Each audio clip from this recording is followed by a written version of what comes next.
The people are looking for the dragon to act right. He ain't gonna act right. You gotta kill him.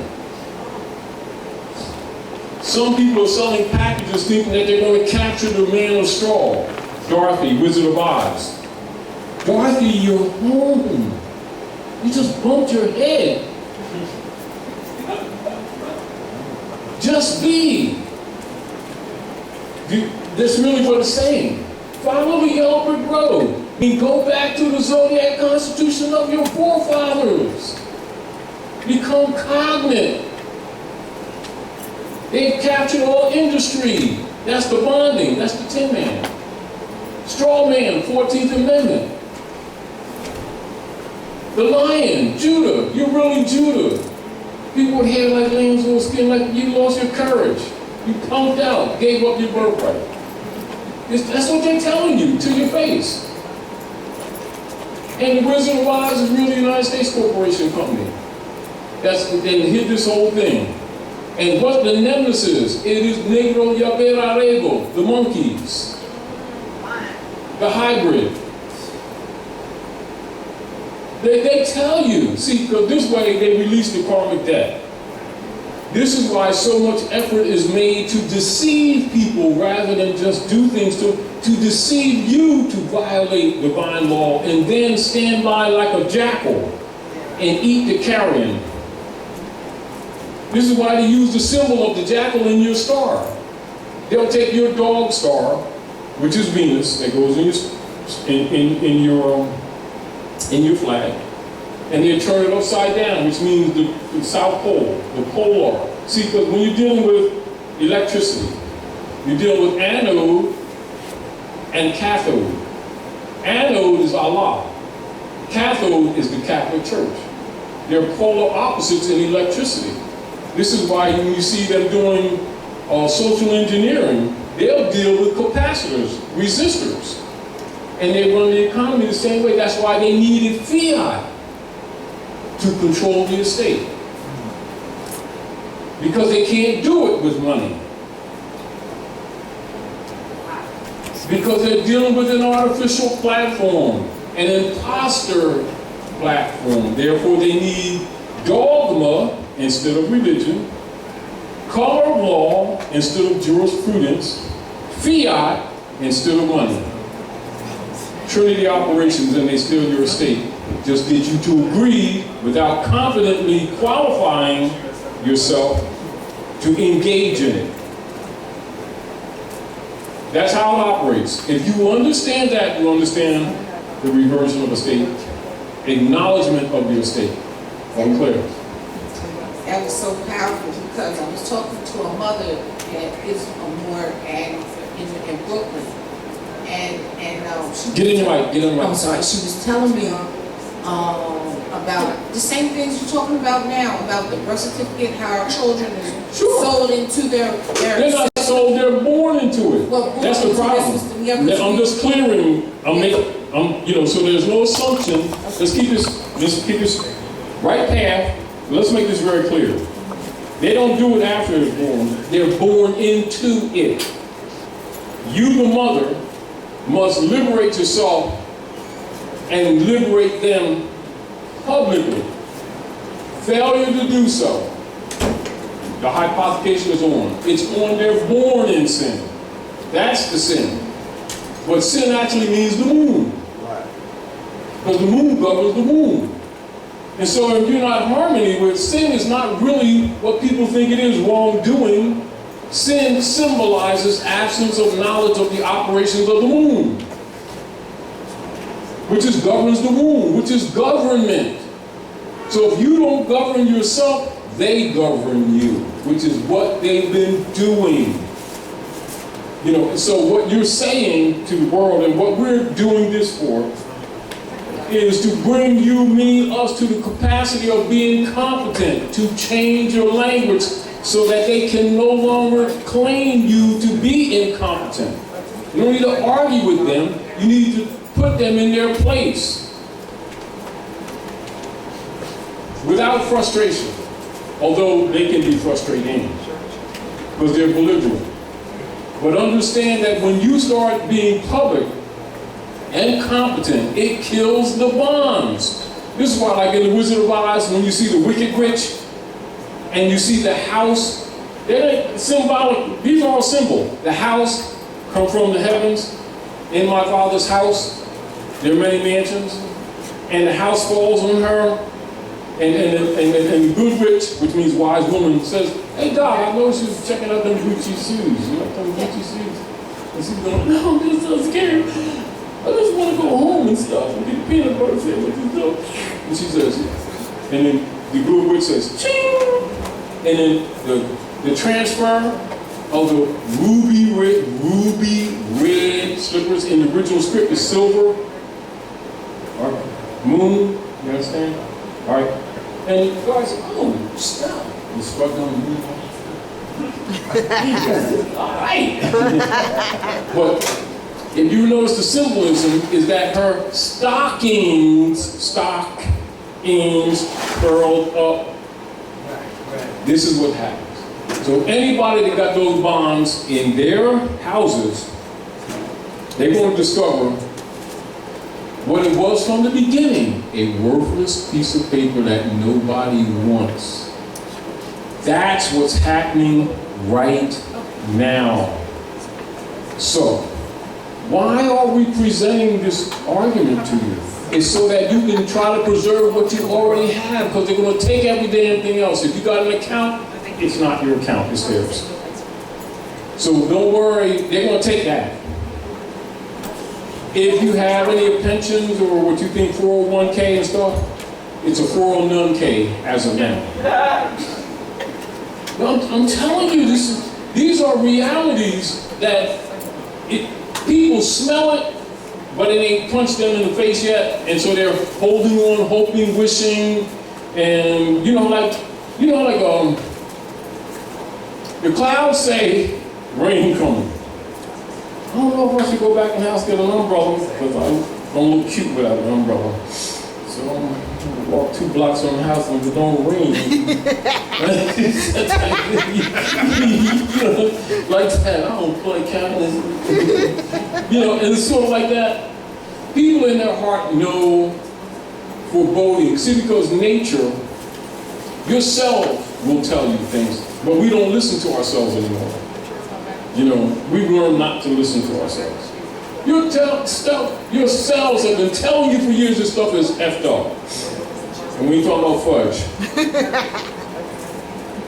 And they know that they're not secure, so they pray more when they're really being preyed upon. And that's P-R-E-Y. It ain't P-R-A-Y. And they're hoping some secret Lord will quickly save them before this thing crashes. When it's already crashing, and there's a high level of denial with all of this stuff. And I understand, because people are fearful. Because everything that they've been secure in is falling apart. Not going to fall apart. It's falling apart. Currently. They just hope they ain't the next chicken on the rotisserie.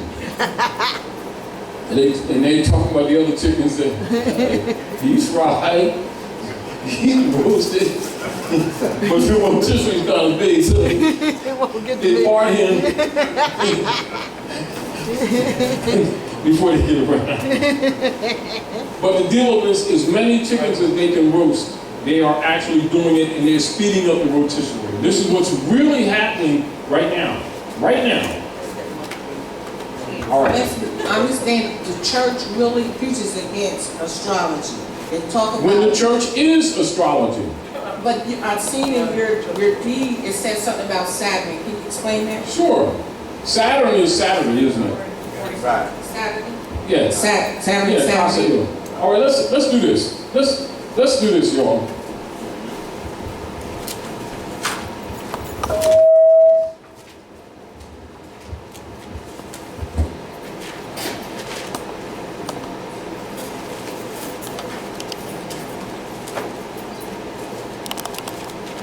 Now, you'll see this in multiple formats. Whether you'll see it in menorah, etc.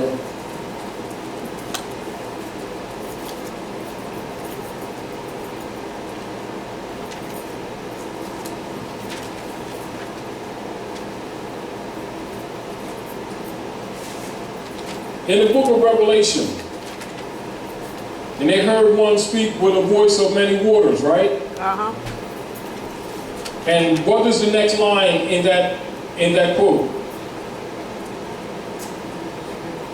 I saw one standing amongst 7 golden candlesticks.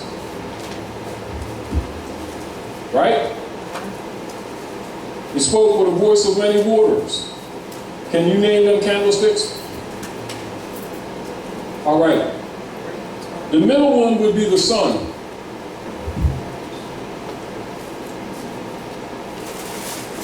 And you'll see that written in 4 chapters. See those 4 gates? Book of Malachi has 4 chapters. And it says, the Son of Righteousness arises with healing in his wings. Go read it for yourself, and you'll see it says S-U-N, not S-O-N. Because it is the Son. Now, as the planets that rotate, the major planets that rotate around the sun are all represented by golden candlesticks. They also have common names for the everyday person. It's called what? Sunday, Monday, Tuesday, Wednesday? Friday, Saturday. Huh? All right, so let's go to, here, I'll give you an example here.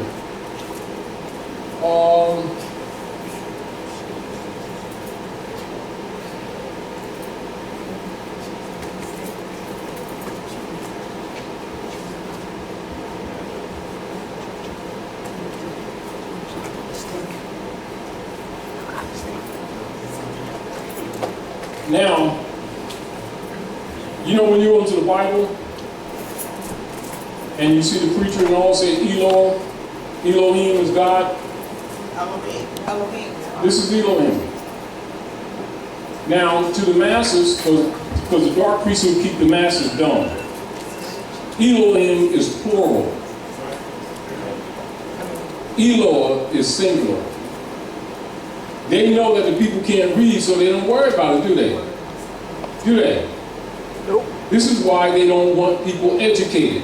Are we clear? So these are the 7 golden candlesticks. Let's go through this, you all. So this is what you saw on that paper. Holy names of the 7 Eloah. So the 7 Elohs are who? Or what? The 7 days. They are cyclical. We measure time in cycles. This is why you also have chronos, sequence of events. So time on a calendar is not necessarily time in the heavens. So you must understand that. Because wise men look to the stars. Because that's how things are really calculated. Islam. So do all high priests. And they're trained accordingly. Are we clear? Islam. I just said Islam. Sandwiches. Islam. Sandwiches. All right, so the 7 Eloah conjoined, or the 7 golden candlesticks in the book of Revelation, or when the Muslims make the Hajj 7 times counterclockwise, they mean the exact same thing. They think they got something different. They argue with each other, sticking each other with toothpicks. My God is better than your sandwich. He makes better peanut butter sandwiches than he saved. Because I ate last week and he saved when I was blessed. And they argue with each other and they got the same thing.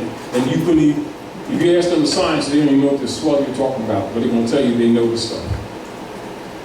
But the preacher knows it. The imams know it. The rabbis know it. Sunday is the first day of the week. It is ruled by the sun.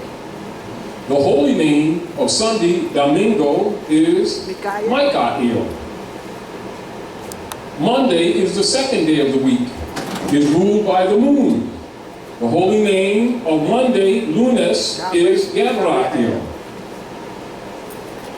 Tuesday is the third day of the week. Is ruled by Mars. The holy name of Tuesday, Martes, is Zamael. Wednesday is the fourth day of the week, is ruled by Mercury. The holy name of Wednesday, Mercredi, is Raphael. Thursday is the 5th day of the week, is ruled by Jupiter. The holy name of Thursday, Jueves, is Sacael. Friday is the 6th day of the week, is ruled by Venus. The holy name of Friday is Viernes, or Anael. Saturday is the 7th day of the week, is ruled by Saturn. The holy name of Saturday, Sabado, is Casael. So what you saw on that paper is Saturday, the 7th day of the week, is ruled by Saturn. The holy name of Saturday, Sabado, is Casael. So if God rested on the 7th day, what is the Sabbath?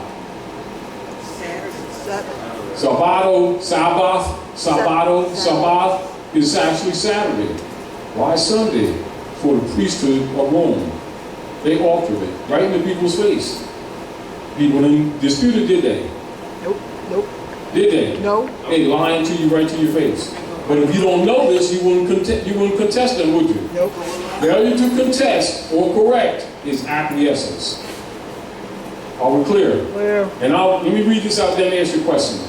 Now, a day is that period of sunlight between dawn and nightfall, and is that time or interval existing from sunrise to sunset. The word holy is derived from the ancient Sanskrit word halig, which means whole and sun. A week is that period of measurement of 7 successive days. The word day is derived from the word degree and relates to the 24-hour period during which the earth completes one full rotation upon its axis. This is called a solar day. The 7 days philosophically have holy names and are ruled or governed by 7 major stars or 7 planets in our solar system. These attributes or holy names have been passed down to us from our ancient foremothers and forefathers. In harmony with the divine order of nature, each singular day is called an Eloah. The 7 days or 7 stars together as one are called Elohim, expressive of the mother-father principle, and applies to the 7 singular Eloah in their plural form and in their cyclical oneness. The ancient cosmos sciences involving the 7 days have been traditionally taught to neophytes and scholars alike, and are represented in the circumambulate heaven symbolism, being a part of the ancient and modern mystical schools of highest learning. The same philosophies are infused within many religious rituals and ceremonies, and poignantly characterized by way of the symbolic displays of 7 golden candlesticks. The same symbolism is traditionally expressed in the circumambulation rituals, which are demonstrable of the very religious Asiatic African archaic cultures. Eloah is derived from the ancient Moabite Hebrew word El, which has been presented to the natural peoples of the earth as God. The Hebrew Ibri names El and Eloah means God, being synonymous. El and Eloah are singularly relative by fact and by definition. That's a fact that's known by all priests. So they lied to you to your face because they figured you didn't know this. That's why you're in the house of reawakening minds, to being exposed to the same things that they got that gives them their degrees. Now you got the degrees. Now do you need to be deceived anymore? No. Or do you need to be divided with somebody because they Muslims or Christian and they both got the same stuff and don't know the science behind it? This is the science. This is the fact. Document. Now, again, so if you ask the average person to name the candlesticks in sequence, then that means they need to know the geographical locations from the earth to the heavens of their constellations and where they're placed, and how the earth transits around the sun, and where the sun hits the earth and the energies of the different planets hit the earth generate energies affecting the womb of woman in 9 cycles, and how she builds Solomon's temple, which is this. Out of salts and phosphates pulled from the atmosphere in her food.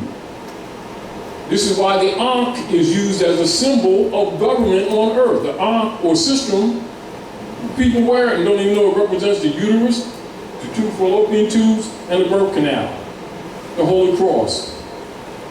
Matriarchy. Is that not true? Talking about the workings of nature.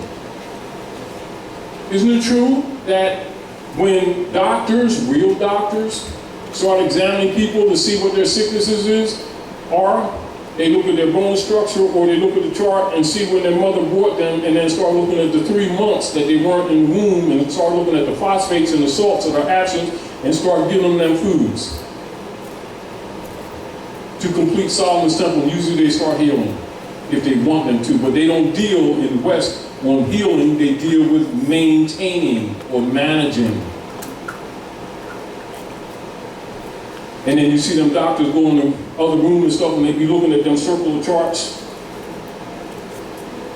even when they do operations, so they can see the position of the moon. That's why they do operations in clusters. But they don't believe in astrology, do they? Yeah, right. They tell you that, because that's where the power is. Because that's religion, cosmogony, understanding the workings of nature. That's the knowledge, or the gnosis. They're all Gnostics, all of them. Whether the reverends, imams, priests, doctors, masons, Eastern Star, Knights Temple. If you go into any of them lodges or temples, you walk in the doorway, you're going to see the zodiac. Because that's the law. The yellow brick road, Dorothy. Now, you will see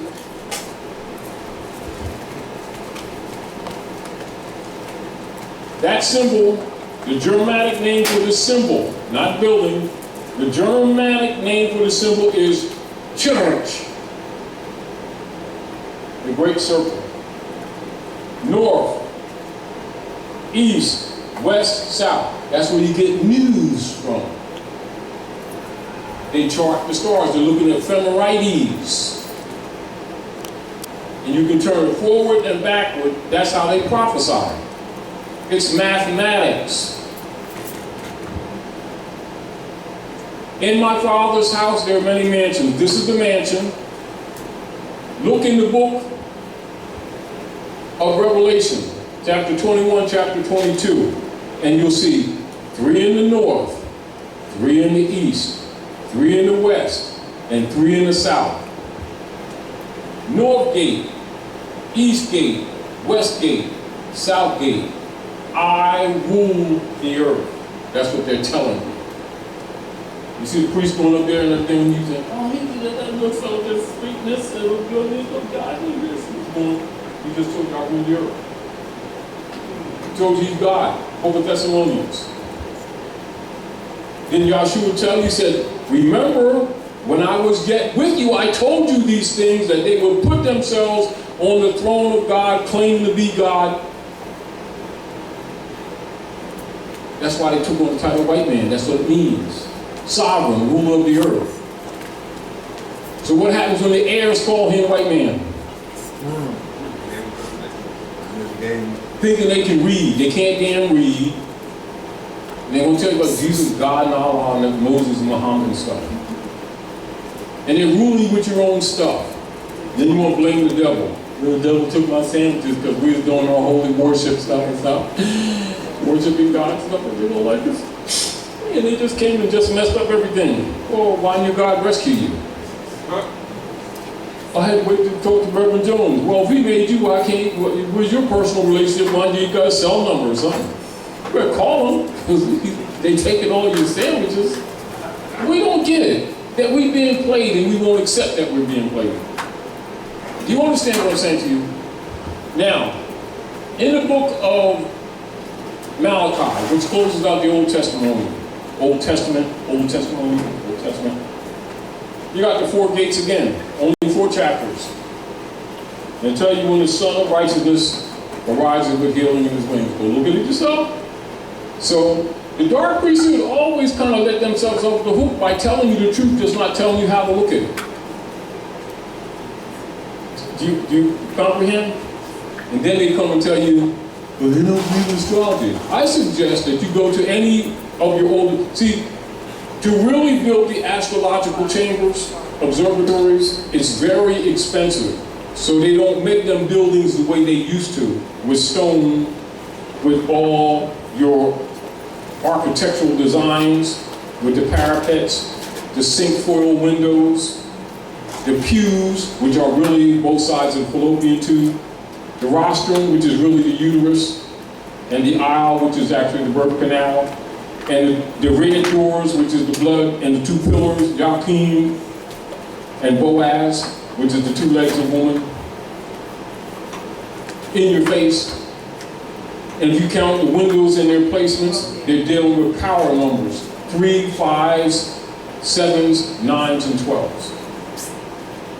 Even placements of the chairs. And they tell you it's not astrology. Let's go use, when I say you, that's not you personally, stupid enough to believe them, when all the evidence is right in front of your face. Hold on. So let's look at cosmogony. This is the cardinal points, or noble points. They're called your cardinal points. And when you break down your 3 gates, they're called the degrees. In each one of these, they're called deaconates. That's where they get deacon from the church. These cardinal points is where they get cardinal from the church, in the church. The first house is the helper of the bishop. That's why it's called bishop. That's the first helper. You go look it up. People, meaning because they know that people don't read and they believe, they don't study. They don't deal with study, they deal with beliefs. And of course, when they get frustrated, they change every couple years. When they ain't got enough peanut butter sandwiches. You know, always ask people, say, oh, you found God? Oh, you didn't have him before. Yeah, but I was a believer before, but today I found him this time. Well, did you give the body and the breath back to the old God? You get the whole point.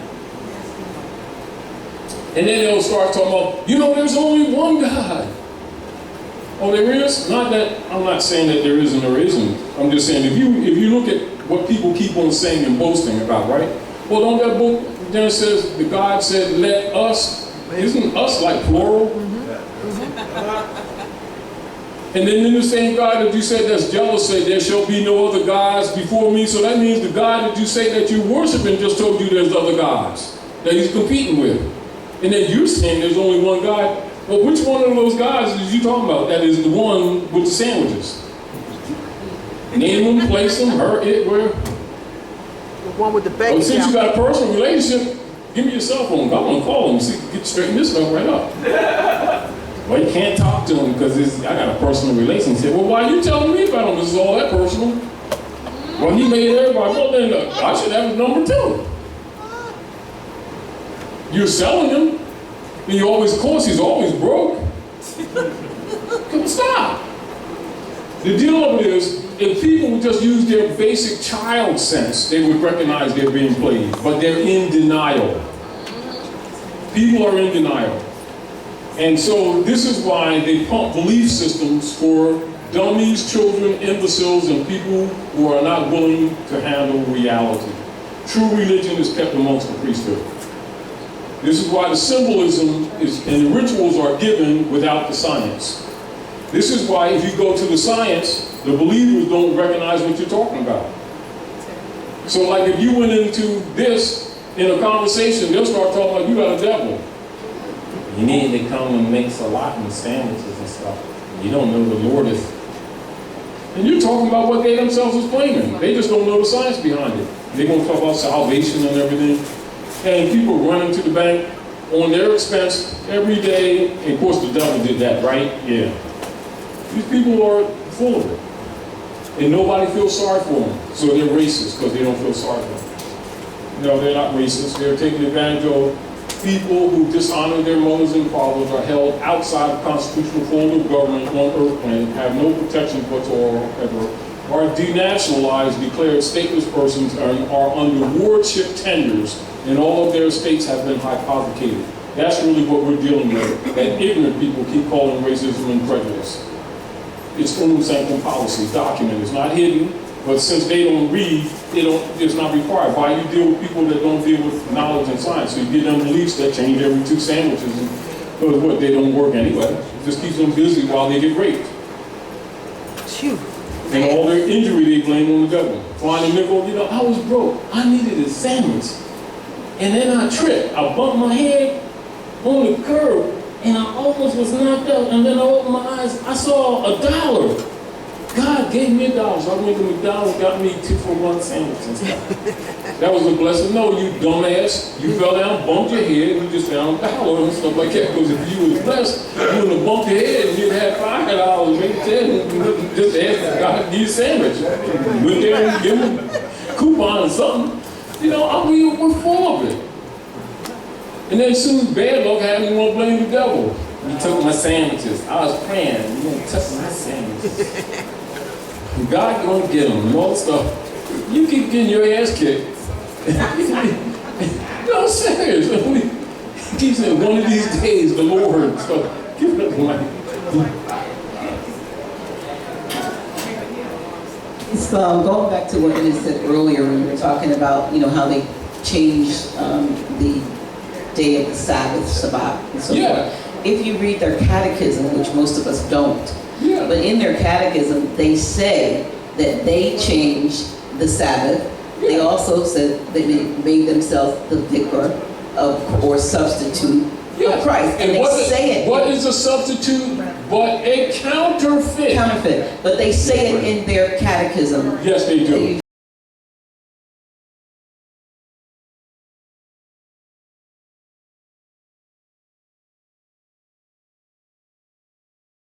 For the spoils, they're fighting each other over the spoils. Calvinism, Lutheranism, all of these protesting daughters are what now called Protestant church. They're simply the priesthood fighting amongst themselves for the spoils. And they took the book with them. Which ain't nothing wrong, but they ain't told these people about the anthropomorphic presentment of the books. Books ain't wrong. Right. Let's not get this twisted. The books are not wrong. That's right. They're not explained in their Kabbalistic and anthropomorphic format. It is designed for children to keep the knowledge from who the priesthood called the profane. That's right. And the profane are the very sheeple that they've been raping. So the sheeple are all in the corner of the pen talking about, oh, we're so cold. One day the Son of God is going to come and save us and stuff. And everybody's standing around got cashmere sweaters. It's because the sheeple ain't got no damn wool. They're shearing them. Who got the sweater? Pastor. He's keeping control of the pastor. They don't even get it. They don't even hide it. They're working on Constantine. These people, now they cold because the devil did it. No, they're cold because the sheeple ain't got no damn wool. Everybody else got sweaters. What them? Shivering, waiting for the sun to come out. S-U-N. S-O-N. And so Jesus, Zeus, i.e. the Son of God, has to come to warm their keisters up because they won't freeze. And one of these days, he's coming back. I guess so. Can't wait for the daytime. Because that's what it is. And it really is that. And people need to understand, they're talking about the transit of the sun through the heavens. And it's calculated. And it brings life to everyone and everything on earth. And it cycles. And then it goes into a sleeping form, which is called the winter solstice. And for 3 days, it's in the tomb. And this is where you see on the calendar when it says winter solstice. The sun stands still for 3 days. And then on the 25th of December, it starts its ascension again. That's Jesus ascending into the heavens. You're talking about the positions of the sun in relationship to the earth. You're talking about ephemerides. All right? And so you're talking about the 7 ruling planets and their effect on life on earth. And that is how things are calculated. That is religion. All churches, mosques, and synagogues, all your old buildings are designed and laid out geometrically, astrologically. And if you don't believe it, count the windows, count the structure, count the parapets, count the doorways, look at the art forms, look at the numerical structures. It's clear to anyone. It's not hidden. It's right there in the architecture. It's never been hidden, but it's sort of like the preachers give the masses dogma and they themselves keep religion for themselves. That's the source of their power. Anthropomorphic is the methodology by which the ancient ones set up cosmological and ephemeral teachings for children. So rather than tell the children the transits of the sun and the calculations of the sun in relationship to the earth, of course the earth that gives life, and the 4 seasons, why you got your 4 gates, etc., how you plan for food, to feed the masses, how they say the corn, the grain and the fish, the movement of the fish according to the moon, etc. It's agriculture. So for children, you'll talk about certain star strengths, star energies. So Big Dipper. So the Big Dipper for the little children is Santa Claus's sleigh. When you become an adult, you put away your childish things and you go to the stars, because you're dealing with star charts. But that's for adults. You see? Now, so when it is demonstrated to children, the Big Dipper, Santa Claus, that would be called anthropomorphic. Write that down. So if the people don't know that the books are anthropomorphic, if you're not told that, you take the child story even when you're grown. All clear? So adults, How you spell that? anthro, A-N, here, I'll write it down. Here you go.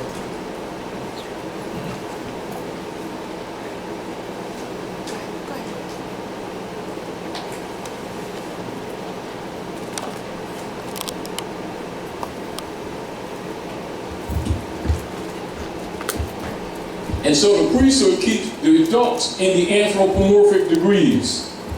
In this way, they have power over them. Are we clear? So, how is it that the priesthood would always be the healers? Because they would look at when your mother brought you here, and they immediately know what salts and phosphates your body is missing, and know the tendencies of sicknesses that will affect that particular temple, which is your body, based on what your mother put in you. So what they do, here, take this herb and drink it this. And you say, oh, Dad, I feel good now. He give you some salts and phosphates that's missing from your body for them. And they know that most of the things that make you sick, your tendency is because the temple of Solomon is incomplete. So true religion teaches you that so that you can go get the foods and the salts within a 300-mile area where you are. This is where Deuteronomy tells you that the trees, every herb-bearing tree is your meat. They've been trained by the priesthood that the meat is the morgue. And so they've been eating the animals as meat when meat is really the leaves and the fruits and the root. They don't even know what food is. Why we think we're sick? That's why when people get sick, the priesthood immediately, one of the first things they take them over is pork. And particularly fried pork. Because they know most of the sickness is done trichina worms. Yep. Then they start flushing them with water, but they only manage it. They don't really try to cure it. And that's the real truth. And so, once the people understand that the Bible is derived from Septuaginta, and they also understand why the priesthood took out the 7 books of Moses, which deals with the chemistry of earth and the herbs. And also the books of Mary, the book of the infant, etc. Because then you're going into the real culture. Then you find out what? The one that they call Jesus' real name is Yahushua, and he was actually a Muslim. And Yahudi, what they would call a Jew. He wasn't no Christian. Though he had Christ degrees. That's an ascension period, or of the nature of activating the pineal gland. And this is where he says, look, y'all got this thing twisted. What I've done, all men can do. I'm just here to demonstrate to you. And some of you will do greater works than I have done, which means you're going to activate more degrees than I've activated. What y'all don't understand is, they don't believe that book. They just talk, they just repeat stuff without knowledge. Promoted by the priesthood who've done that to them. And the injury that comes to them, they blame the devil. Meanwhile, the priesthood is always fleecing them for finance to kick the devil's ass. But the guy that he talking about can't never beat the devil. You know, it's like this, a child can figure out we're being played. Adults can't get it because they're blinded by their beliefs. They won't deal with logic because they don't recognize the anthropomorphic resentment and they're never told it. Go ahead, give the brother mic. I don't know where it is. Oh, go ahead. Islam. Just building on what you were saying about Saturday being the Sabbath. I mean, if you look at it on any Gregorian calendar, it shows Sunday is the first day of the week and the last day is Saturday. Sure, but they can lie to people's face because they know people's full of it. Islam. See, believers know that they're hypocrites. It's just that they get amongst a bunch of other hypocrites so we can all feel together. It's like you going to a crack house trying to discuss about crack is bad for you. They might throw your ass out the window.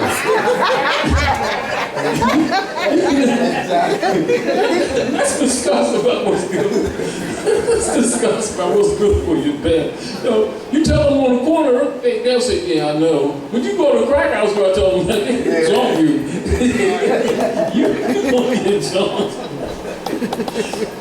And it's the same way people are in the name of religion. You know how like people get in them houses, blame it on God, it's God's house and everything, they be going, they be falling all over the place, leaning all over the chairs and stuff. Don't let the dress come up. They don't never drop their pocketbook. But let's look at this honestly. Let's look at this honestly. If they really, if that was really the thing, you'd be seeing that all over the street. They even builders doing the moonwalk and everything, doing push cars down the street. You know why they don't do it? Because they know daggone well somebody gonna come past with a wagon, drag them in, talk about they didn't take their Ritalin this morning and stuff. But they don't believe that stuff themselves. Because if that's the reality, wherever you are, is what it is. Right or wrong? Right. You see them doing it in the mall? No. Huh? No. On I-95 and stuff? Yeah.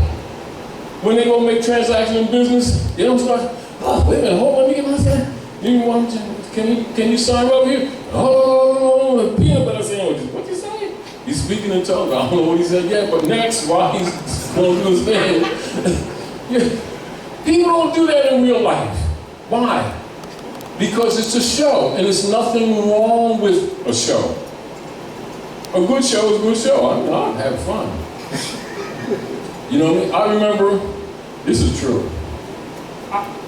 In Camden, anybody y'all come across Ben Franklin Bridge and coming into Camden Avenue, Wilson Boulevard, and right on the right you see that tan church there as soon as you get past the first ramp.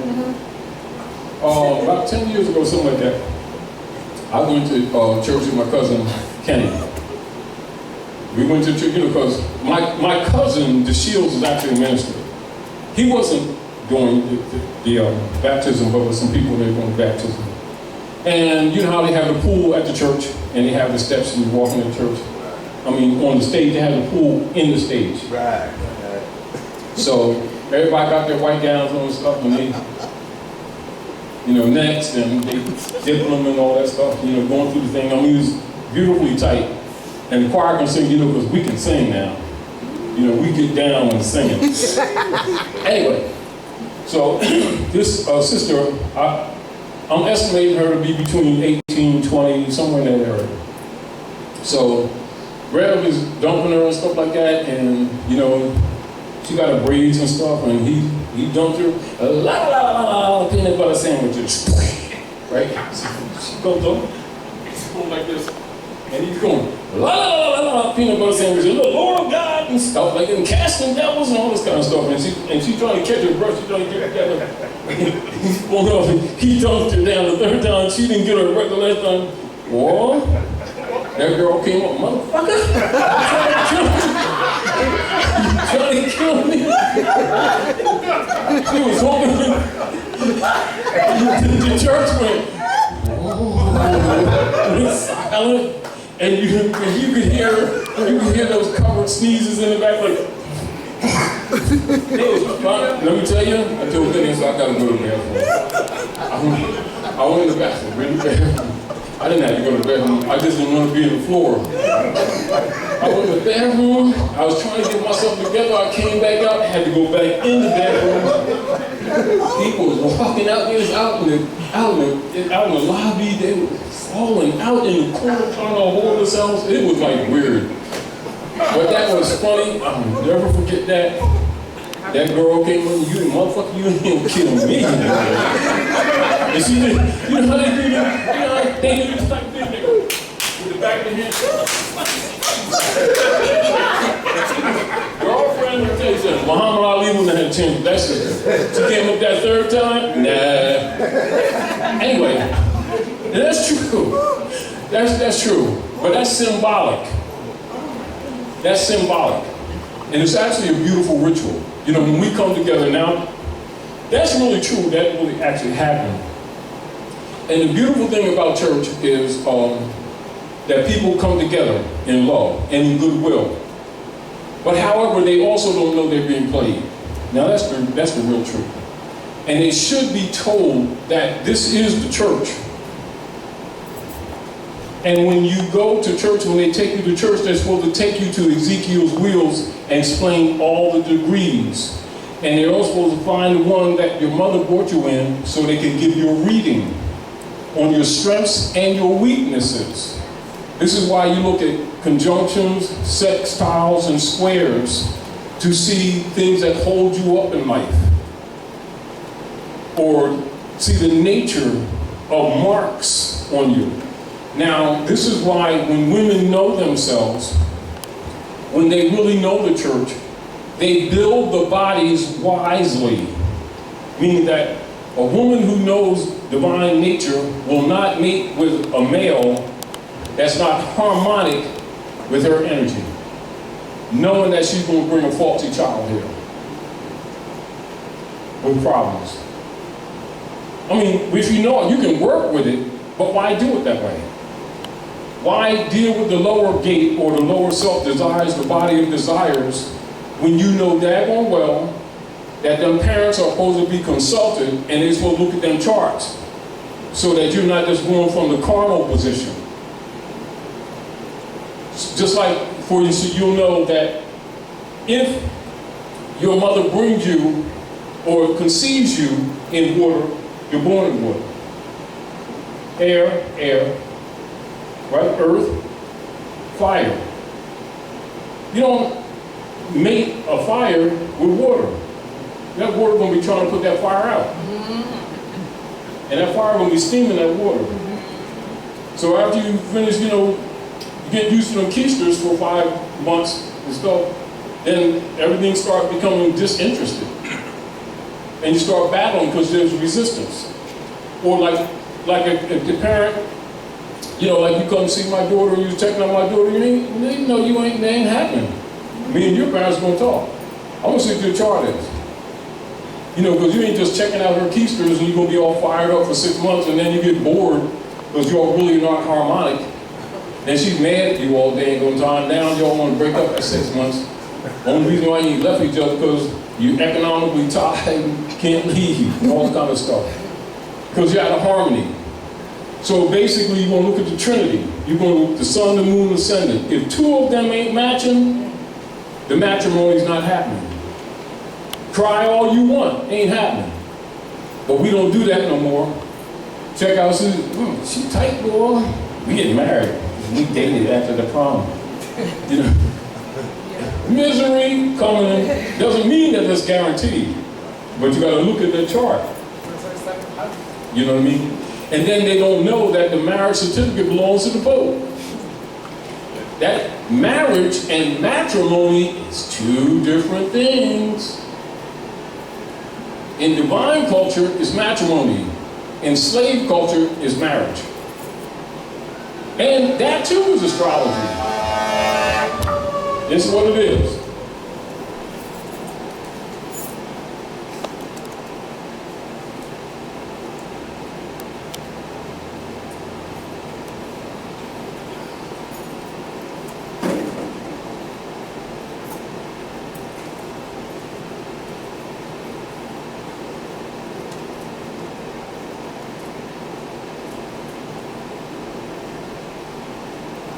It's a spell cast. 9th letter in the alphabet, Aleph Bet, I. So, the negative energy of Mars, warring and rage. If it lasts 3 years, you're lucky. It's a spell cast. When it's actually supposed to be holy matrimony. But they start filing that Rome. They don't even know it's a bank bond. Pope owns the eggs. And this is why, like Rockefeller set up the General Education Board in 1902 after they murdered Winona right off the Kelly Drive up there in Philadelphia. And of course they do the Mummers Parade celebrating your fall, Philadelphia. Assemble at 6 and Moore Street. They set up the General Education Board to dumb your children down. Then the Pope claims the wounds under the Mar Rage certificate. Certificate, look at the law book. It's a commercial instrument. Ain't got nothing to do with divine whatsoever. What happens you tell these people that all y'all gotta do is go look up? What is the real meaning in pro-functional marriage certificate? And you see it starts with the popes. And it's a bank bond. So people, when they learn a little bit of this, they start talking about the birth certificate as a bank bond. They don't talk about the marriage certificate as a bank bond.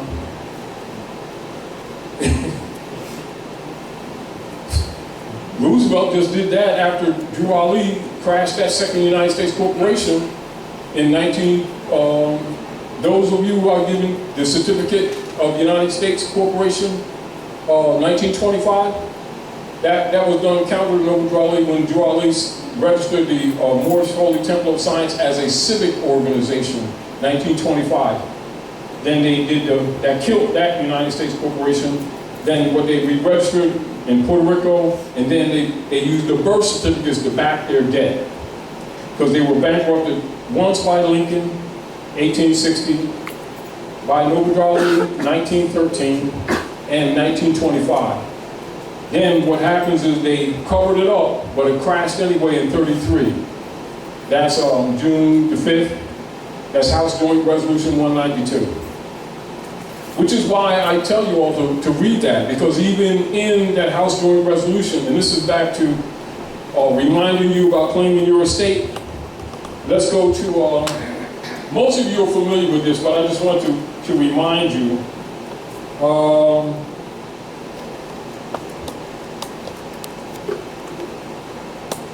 Two things.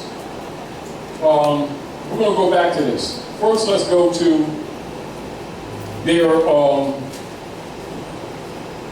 Treaty of Verona. You know, this is the clergy's real oath.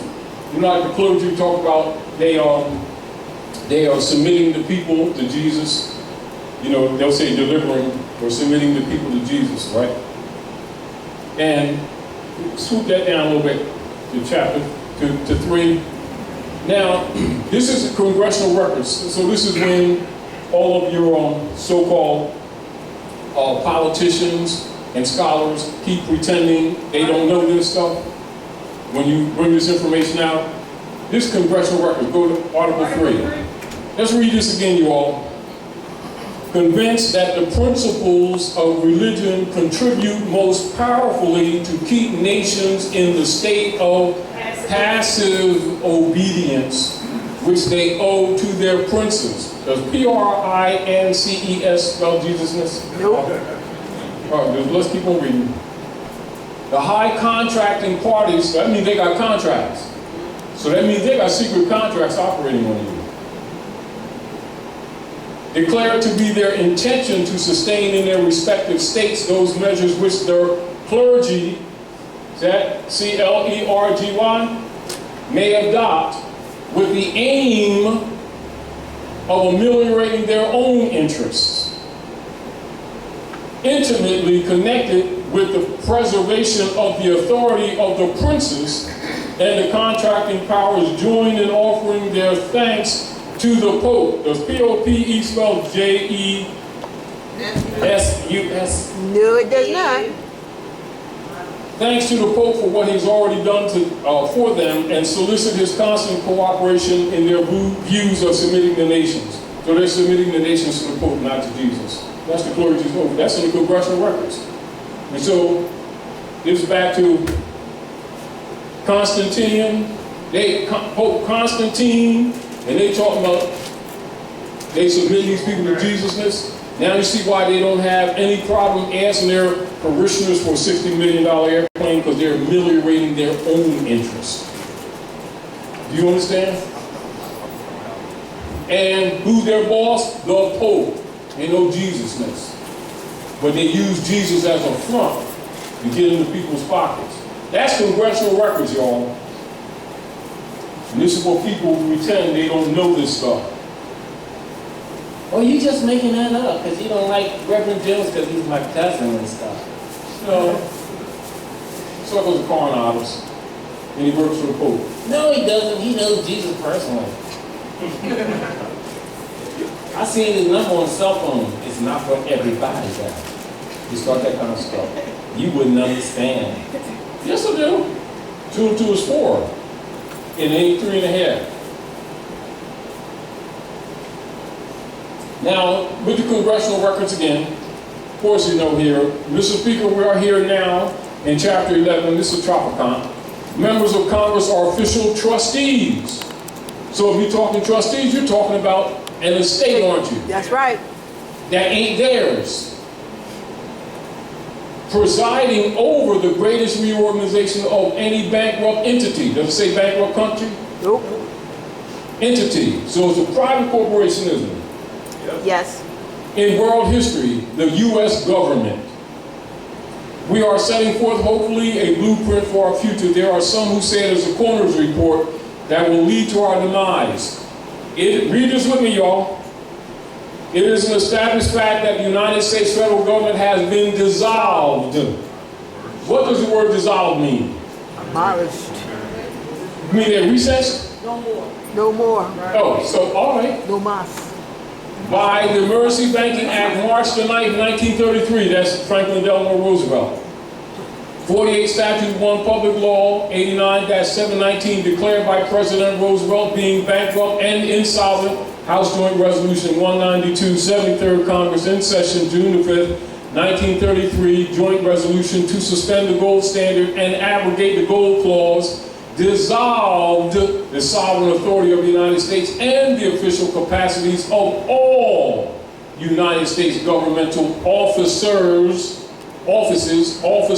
and departments, and is further evidence that the United States federal government exists today in name only. And this was done in So these 1993. people that are operating are imposters, are they not? That's The 1993. thing that they're not telling you, that this didn't begin with Franklin Delano Roosevelt, this began with Lincoln. And the platform which they're operating on was established, what is called the Act of Congress, February the 2nd, 1871. Already, you see?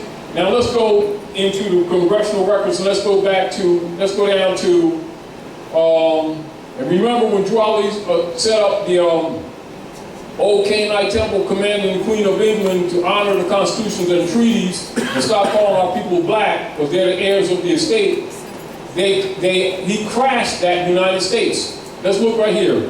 When did Drew Ali set up the Old Canaanite temple? 1913. All right, now this is back to reclaiming your estate, accepting, acknowledging your right of estate. Prior, which means what? Before. Prior to 1913, most Americans own clear allodial title to property. You see the allodial clear title? She's reverting it back to its proper status. Failure to do so, which means you've abandoned your right of claim. So prior to 1913, most Americans owned clear allodial title to property, free and clear of any liens or mortgages, until the Federal Reserve Act, 1913, hypothecated all property within the federal United States to the Board of Governors of the Federal Reserve, in which the trustees, stockholders, held legal title. The U.S. citizen tenant franchisee, they think they own their tenants, was registered as a beneficiary to the trust via his or her birth certificate in 1933. The federal United States hypothecated all of the present and future properties, assets, and labor of their quote-unquote subjects, the 14th Amendment U.S. citizen, to the Federal Reserve System. So you've been what? Pledged to back all of their bonds. It didn't begin now. It began in 1861. This is just a reorganization of another shell that was created after Drew Ali crashed it. This is why you got to know the history. And this is why it's important for you to understand what he actually did, not what people are misrepresenting him as like some religious holy roly guy competing with some Islamic sect type thing. He's dealing with the world's largest estate, with the heirs of the world's largest estate that don't know they got an estate. That's why you have so many people keep misrepresenting what Drew Ali presented, try to act like it's some religious belief, and you're really dealing with the world's largest estate.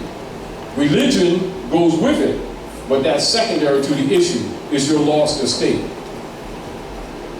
And once you understand the correlation of dates, you can see the politics and you understand the politics. Now that you understand what we were reading from the beginning, you're accepting the warranty deed and putting it in your trust. Failure to do so, it's already hypothecated. So your reversion means, as heir, you're claiming your estate. You're not allowing them to assume that you have not. This is why and where, when the sister was talking about the detail, why so detailed? Why? Because you locked them out. Because any opportunity that they have to assume that you're not making a claim is considered abandoned. And what they're actually saying is, any right not claimed doesn't exist, as far as they're concerned. If you didn't claim it, you ain't got it. So, what we're presenting to you is to get you into the right frame of mind. If you have the right frame of mind, some of these things that we present to you are examples. But what we really want you to do is think for yourself. Once you understand what's going on, the protocols are logical. Meaning that we don't have to explain it to you, you comprehend it. But also, if you have an insight in what they're actually doing in the Congress and in the records, if you think that they don't know what they're doing to you, you're sorely mistaken. That's why we're showing you these documents. This is also to counter people amongst you who are trolls, who, when you start becoming conscious, will start condemning. They assume that you don't know this. They assume that you just came to the house of Reawakening Minds, heard Taji Guy or somebody else speak, thinking some kind of religious belief, or got an opinion that they can compare their opinions to different schools of thought, that type of thing. No, we're talking facts. This is their own stuff. They just know that these people don't read, so they ain't really too worried about, these people competing or countering them because they don't know what the swell's going on. They're busy dealing with beliefs that they control that the people think came from Jesusness. You ain't got a daggone thing to do with none of this Constantinian operations. Because that's what they're dealing with. And they say they're this. They're really dealing with this. But they think you don't know it. See, they know these people are dumb and lazy and don't read. They say, they boast with each other. And they say things along this order. Don't worry about them little pickaninnies. They will never compete because they can't read. And their lazy ass parents won't read. They only deal with beliefs that we give them and control. And we will test them through Census Bureau counts and etc. to agree to be U.S. 14th Amendment citizens. And they're really what? Tenants, thinking they own stuff. And they spend their whole life thinking they're making payments. And they're really discharging and set off. But we set off for them because we're the trustees. That's what the corporate states are doing. This is why when they're ready to do foreclosures, you'll see the states and the police and the Moorish companies working together. And then come do what they call writs of execution and throw you out the house. Well, that's my grandma's house. State property. And you is too. That's what they're telling me. Give it a mic. You want to mic. So, go ahead. Islam, in terms of the next census, which is, I think, 2020, we should be, if we're going to fill it out at all, we need to put down that we are Moors. Should we be No, this is this is basically what it is. It doesn't apply to you at all. So I said if we should we you know you should put them on notice if they assume that you're. See, this is what it is. They're making a body count so they can do a certain amount of sacrifices. It's like so for those who don't proclaim or answer, they can assume by default that you're the property. And those who fill them out need to know it's an agreement. It's a stock agreement. And if they make a mistake on it, they're stopped. If anything you do is give them on notice that you're an American national. An American national is an Al-Moroccan. An Al-Moroccan is a descendant of Moroccans. They're not U.S. citizens. They're not same status. This is the reason why they blind people who can't read by saying America as if it's a country when it isn't. Or they'll make blind statements like the Al-Moroccan or the American people. And the people don't challenge that. Europeans of European descent are not Americans. They're Europeans who are occupying America under unum sanctum policy.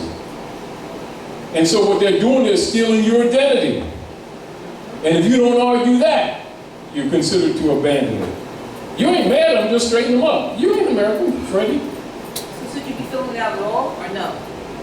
If it comes to you, you can send it attached if they see, because if they send it to you, guarantee it's going to be written all capital letters because it's talking about the estate. Right. Now you can do the reversion on that and send that attached, correct the record. Isn't that a record correction? Islam.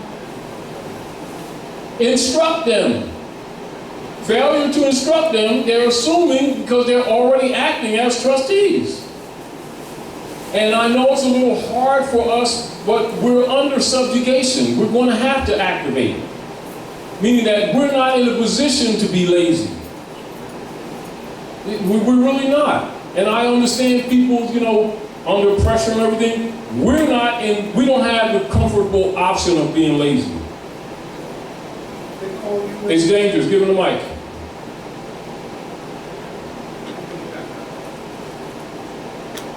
They call you in as a juror. Is that pretty much the same kind of thing? Say it again. If they call you in as a juror. It's the same thing. Same as that. You would ask them, is this a commercial venue or criminal venue under Article 3? Is it land, sea, or air jurisdiction? And is it an article platform, or is it a foreign corporate commercial operations for human traffic?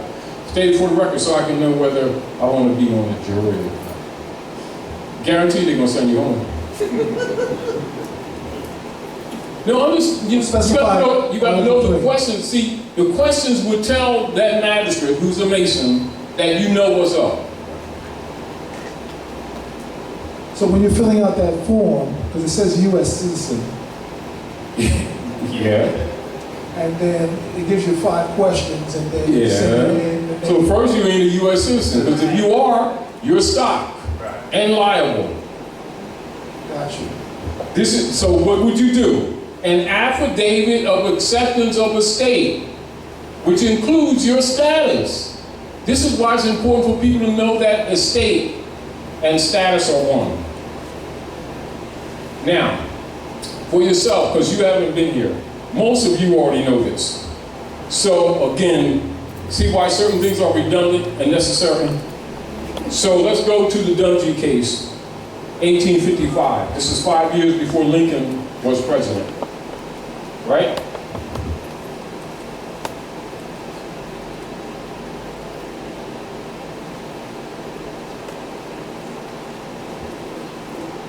So this will give you concepts, because this is not new. Keep this in mind, none of this stuff is new. It may appear new information to some people, but it's not new. It's that they are awakened to what they were not aware of prior. It does not make them less liable or less responsible, because they're held to it either way. But ignorance of not knowing this does not excuse you, and you're not excused. Are we clear?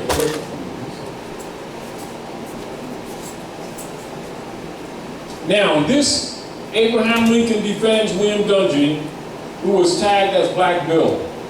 Now, Abraham Lincoln, the cartoon nicknamed him Abraham Africanus the First. You need to understand this, because it is the known fact that America is actually Morocco.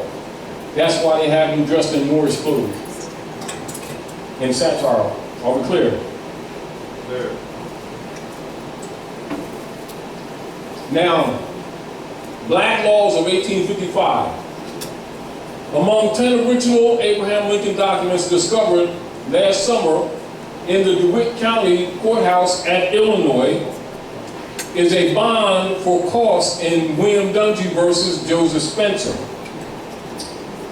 Written but not signed by Abraham Lincoln, the bond was part of an interesting slander case, family disputes that degenerated into slanderous name-calling feuds frequently appeared in antebellum Illinois circuit courts. Antebellum means prior to the Civil War.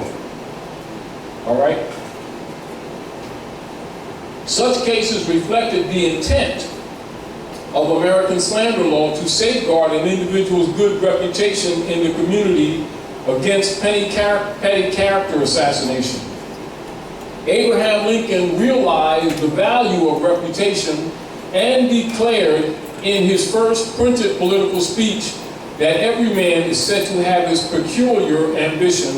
I have no other so great as that of being truly esteemed of my fellow men. One unique slander case Abraham Lincoln argued at DeWitt County Circuit Court, Clinton, Illinois, is in the May and October 1855 terms, involved much more than a defamation of character, and suggested that Huck Finn's friend Jim might have reconsidered his plan of escape to freedom. I reckoned at 4 in the morning, I slipped in just before daylight and swim a show and make to the woods on the Illinois side. In August of 1851,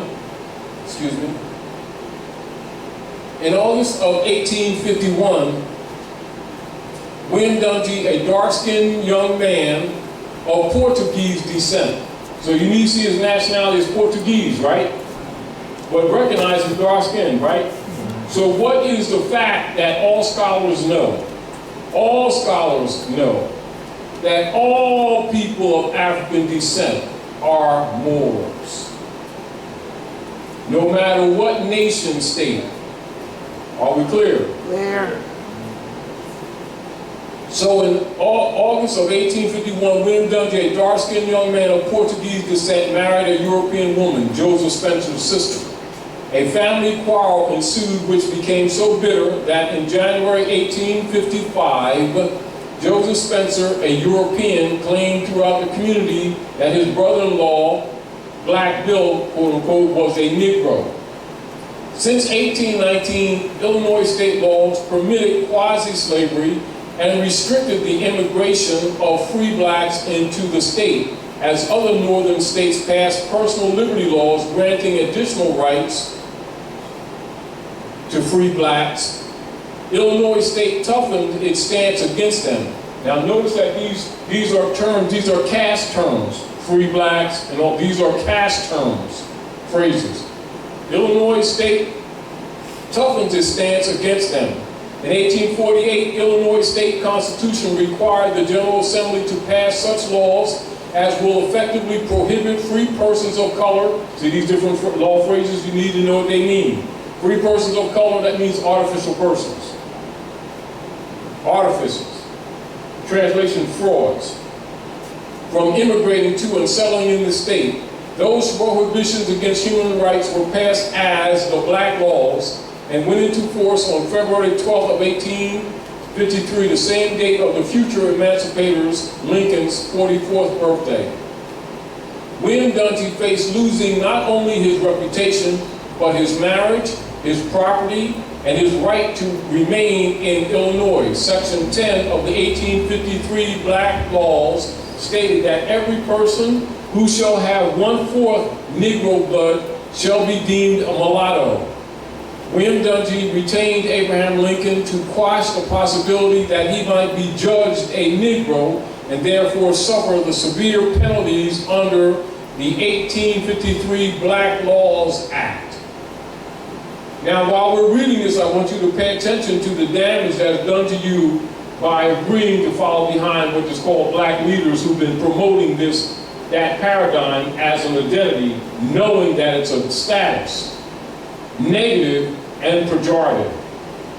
So this is a law case of 1855 to show you that this has not changed, it just ain't been taught to people who don't know better. Abraham Lincoln filed his declaration charging Joseph Spencer with slander on April 17th of 1855 and sought $1,000 in damages, which is big finance at the time, you must understand this. A game of legal chess occurred during the first hearing in May.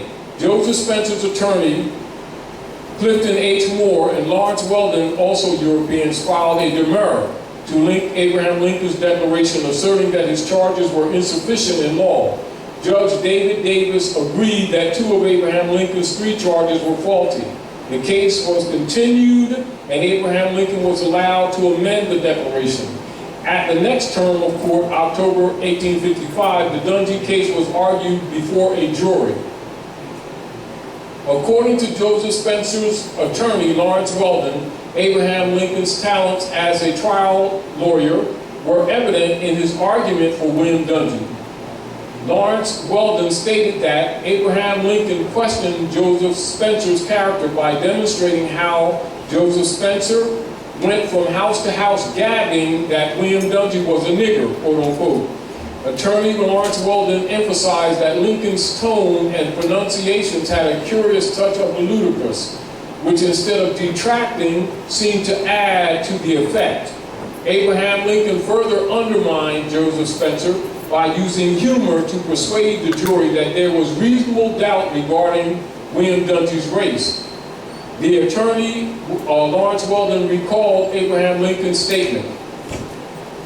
"My client is not a Negro, though it is a crime to be a Negro, no crime to be born with a black skin. But my client is not a Negro. His skin may not be as white as ours, but I say he is not a Negro, though he may be a Moor."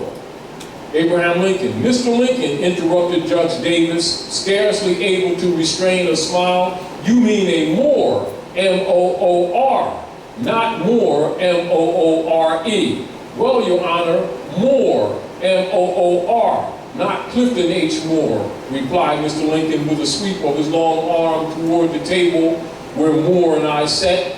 I say my client may be a Moor, but he is not a Negro, Abraham Lincoln. Though the account may be apocryphal, Attorney Lawrence Weldon's recollection was characteristic of Abraham Lincoln's style. Abraham Lincoln then demolished the defendant's witness testimony. Attorneys Clifton H. Moore and Lawrence Weldon had secured several depositions from residents in Giles County, Tennessee, the Dungy family home. These witnesses stated that they had personally known the family and that the white community had regarded the Dungies as Negro or of mixed blood. Under cross-examination, Abraham Lincoln argued that the testimony was hearsay, as the witnesses admitted none of them lived within 30 miles of William Dungy residence. On October 18 of 1855, the jury returned a verdict of guilty and granted William Dungy $600 in damages plus court costs of $137.50. Abraham Lincoln charged a $25 fee, which Lawrence Weldon considered minimum. To avoid an appeal to Illinois State Supreme Court, Abraham Lincoln persuaded William Dungy to remit $400 of the judgment in return for the defendant releasing all errors which may exist in the court record. See, because on the Negro and Black branch, all of those are errors because they're false. Under Illinois state law, the defendant could not appeal the verdict, but could appeal only on errors of procedure or evidence. So that means he was under the burden of proving that these things were true, which they're all frauds because they're brands. You see, Abraham Lincoln had taught Joseph Spencer an expensive lesson in domestic relations. Note, legal and lawful analysis on status and estate and other ancillary supports. And this is very important because you need to know the notice or the nature of the argument, and then you understand while generations ago, if you called our people black, you had a fight. Now the people are so ignorant they think it's an identity. But here it is put in status, in state, in time, so that you can understand the foundation of why that used to be that way, because they knew you were stealing their estate. The reader, researcher, or scholar is advised to review the foregoing synopsis of the William Dungy slander case of 1855 with keen considerations about the realities and facts that in law and in legal process, one's status also determines one's standing in relationship to one's estate. So you need to know that status and estate are relative. And when they call you Negro, Black, and stuff like that, they're actually attacking your estate. If you didn't know that, now know that that's what it's really all about. And it's always been that. This is why other people coming from other jurisdictions, particularly other Africans and stuff, no one likes black people because they don't trust you, because you give up your estate, sell yourself out, and then complain about the conditions. And then try to call them black too. They ain't giving up their birthright just because you gave up yours. And ignorance don't excuse you.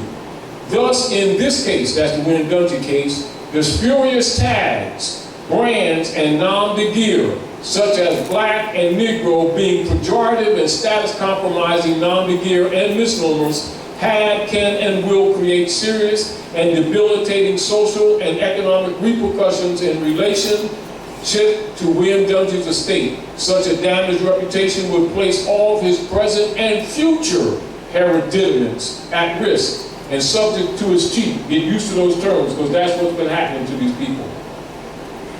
Keep in mind that the European Roman colonial unum sanctum bulla and the doctrine of discovery conquest policies are operative and in effect upon the lands and their aboriginal natural peoples of North America. These and other supporting bullas were imposed upon peoples of the Western Hemisphere. Therefore, one must be aware of the Inquisition acts and edicts of the past and thus be more cognizant of the social, economic, and political acts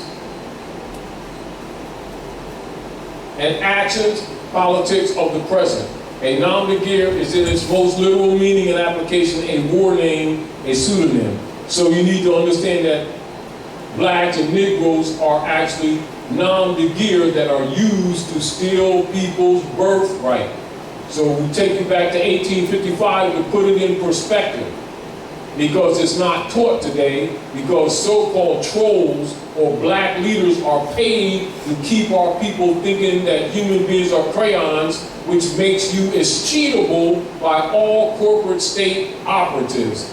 This is why you make acknowledgement of your warranty deed whenever you transfer those papers and then claim yourself as steward, because you're either that or you are declared as a tenant franchisee, and all of your work, your labor, all your input is state property, and when they get ready to hypothecate it publicly, they will. They'll just call it eminent domain. And our people need to know what's happening to them. It ain't racism and prejudice, it's birthright theft. And we keep failing to speak up. Are we clear? And make this bus, man. All right. Peace, good brother. Thank you. All right. Now, in the nature of the beginning document, affidavit of right of claim over state, and your acceptance of the warranty deed is the same thing you would do with any registered instrument, whether it's your conveyance of a car, whether it's a house, or any other property or inheritance. Failure to do so, it is already considered abandoned. So you do not allow them to assume that your status is dead, because they already do, because it's already hypothecated. So you have to make the argument to take it out of hypothecation. Even though they may maintain a belligerent status, you must put it on the record that you are claiming them, because basically what you're saying, that they are in breach of honor of the trustee position that they're claiming. And when you nationalize, that's exactly what you're saying. And then they can't deny it because you have documents that have proved that you've done it. You're not arguing after the fact. So, while they may maintain a belligerent stance, what you have done, whether you know it or not, but you should know it, is that you killed the viability of all bonds get written against that 14th Amendment estate, which is a sister QV Cetus Trust operation.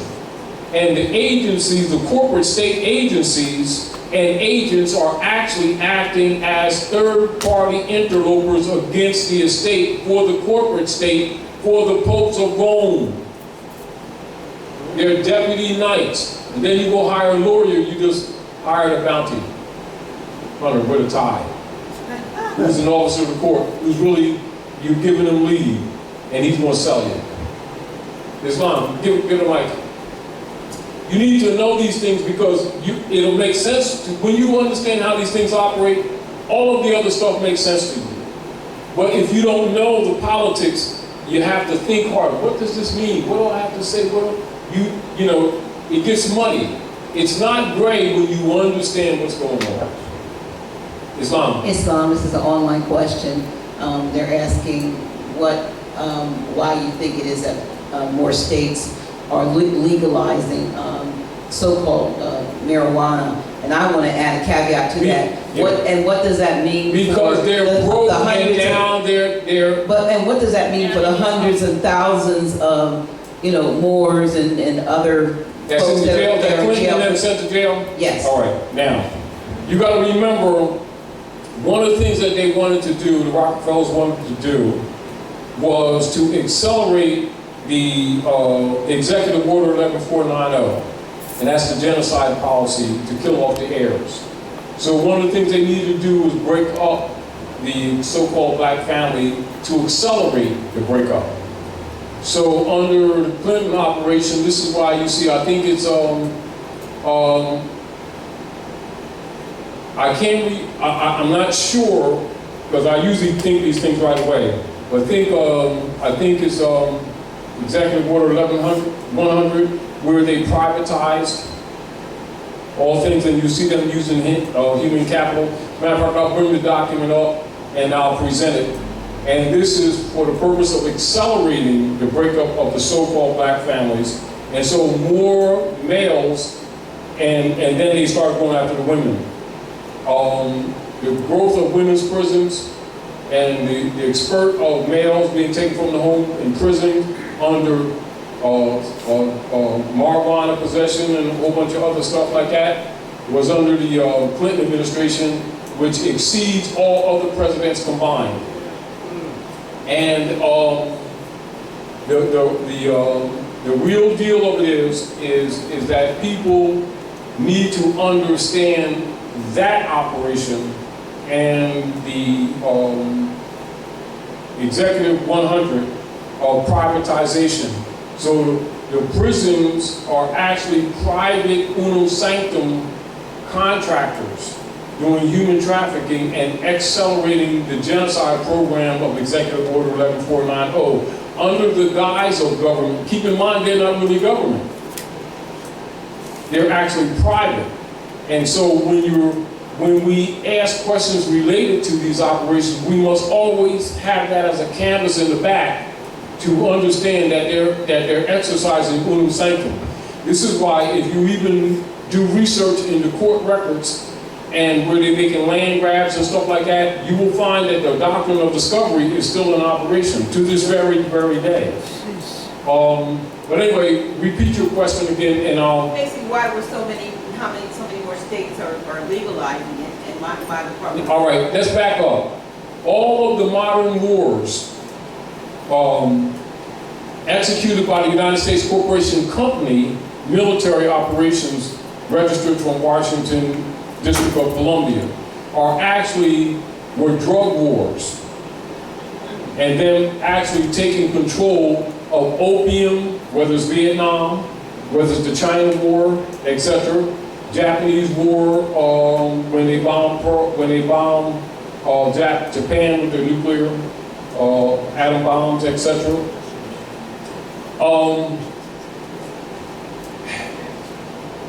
You have to know the real history in order to understand the policies that they're making today. So they're legalizing it because the rest of the world is dumping all of their bonds. So remember that they banned marijuana, which is actually a food crop, a healing crop, and they used to make hemp rope out of it. That's what hemp rope is. And the DuPont family, which is part of the oligarchy set up by the kingship oligarchs in 1781, all right, was competing with the nylon chemical operations that the DuPont family has started, particularly selling women's stockings and stuff.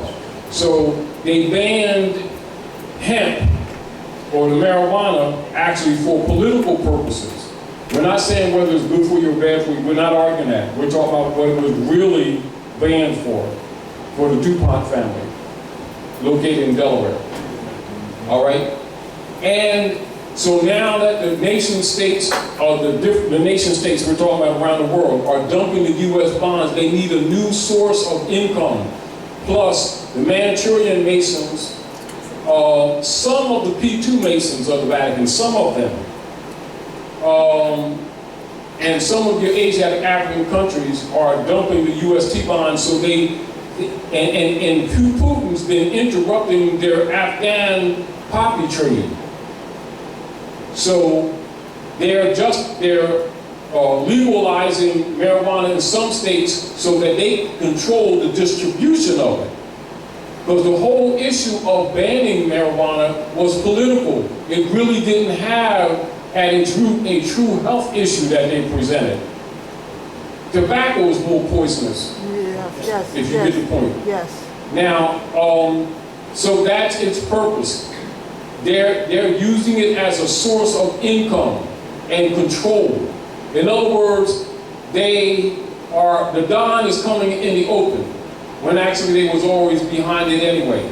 But the prison sentences that were put on Asiatics under the black codes were for control purposes. And by different nations of the world no longer accepting their T-bonds, they have to come from behind the shadows because they got to keep funding their war machine. So that's why different corporate states are legalizing marijuana. You need to understand the politics. Don't look at it just the surface. You really need to understand the politics. Now that it's being legalized, so Get a mic. what does it mean? What does it mean for, like I said, all of those who are serving? These ridiculous prison sentences as a result of something. Most of them don't understand status.